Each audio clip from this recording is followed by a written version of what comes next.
Before we get into the meat of our review, let me just say, music gaming has been around since the PlayStation 2. Now, the problem with music gaming is that it's fairly expensive to start.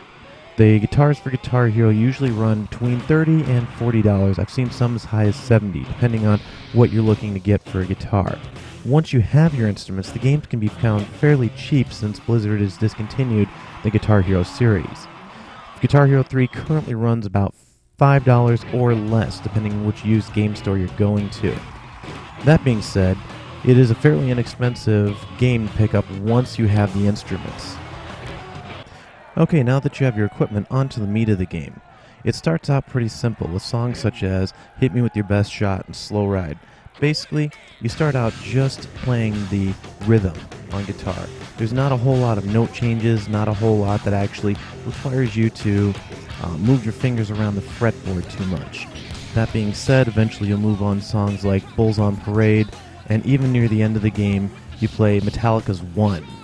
And these songs are much more difficult once you get near the end of the game, as you're required to hold multiple buttons at the same time and switch quite frequently, while keeping the rhythm, of course, which is not the easiest thing. As the set list for this game goes, it's pretty much straightforward rock and roll. You have Poison, Social Distortion, Beastie Boys. It's rock and roll. You do throw in some southern rock and some blues rocks, like Devil Went Down to Georgia in there. The bonus songs are where it gets a little bit more diversified, but not much. You have Lacuna Coil's new metal, and my personal favorite, which is more pop than anything, Radio Song by Superbus. That being said, they've also managed to include the hardest song in music gaming history on this game, which is Dragon Force's Through the Fire and Flames. The song is absolutely grueling, and just from my personal dignity, I'd rather not show you how horribly I failed that song. The game does a better job than the later Guitar Heroes with integrating story into the mix. Now it starts off as you, an unknown rocker, who has dreams of beating the god of rock, and this is portrayed somewhat through the opening sequence.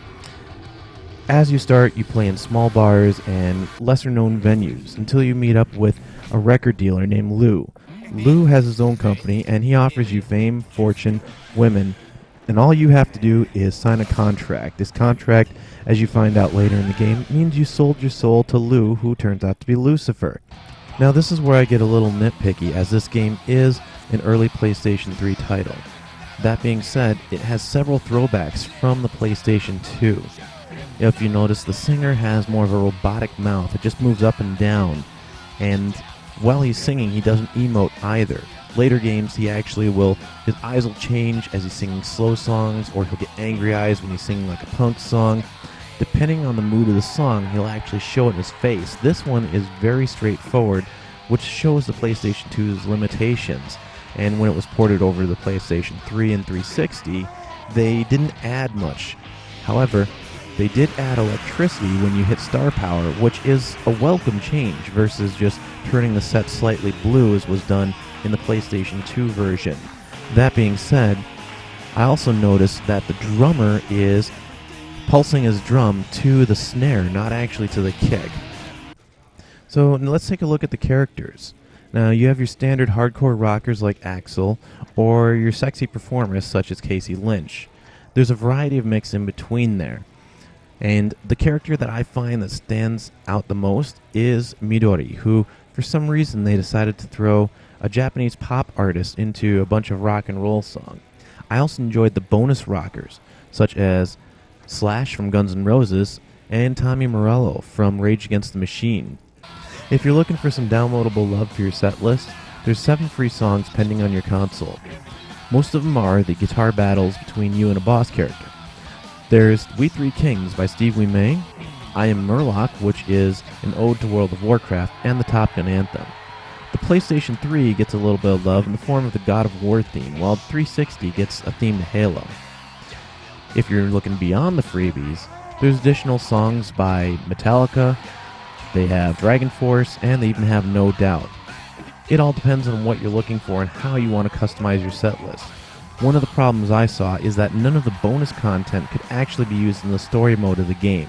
So the question is Guitar Hero 3 the right game for you? Now, if you already have a guitar, I would recommend buying this game. At I got mine for about $2. It's not a bad buy. But if you don't have a guitar, you're going to have to go out and purchase about $36, $40 guitar in order to play this game. Amazon in some locations will have the full game with guitar and package for as low as $20, or you'll have to find a used guitar somewhere, which used guitars aren't always the best investment as they may be broken. Other than that, if buying instruments was not an issue, I would say yes, pick this game up. It has a wonderful set list of songs for the rock and roll lover. The gameplay is fun. It's a little bit rustic compared to the more modern ones, but it still is a very fun title.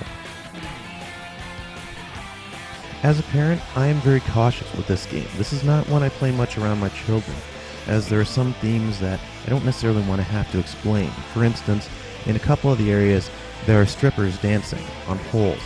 In one of the areas, specifically Lou's Lair, you have demonized women dancing around him. And I don't want to necessarily have to describe or explain this to my children, so it's better just to avoid this game with kids. In addition to this, there's songs like Raining Blood, which have more mature themes to them. And I don't want to have to explain to my children or have to pick and choose with my kids what we do and don't play. It's much easier to do in the later Guitar Heroes, which have a variety of music as opposed to just being straight rock and roll. So as a parent, I would not recommend this title for your child.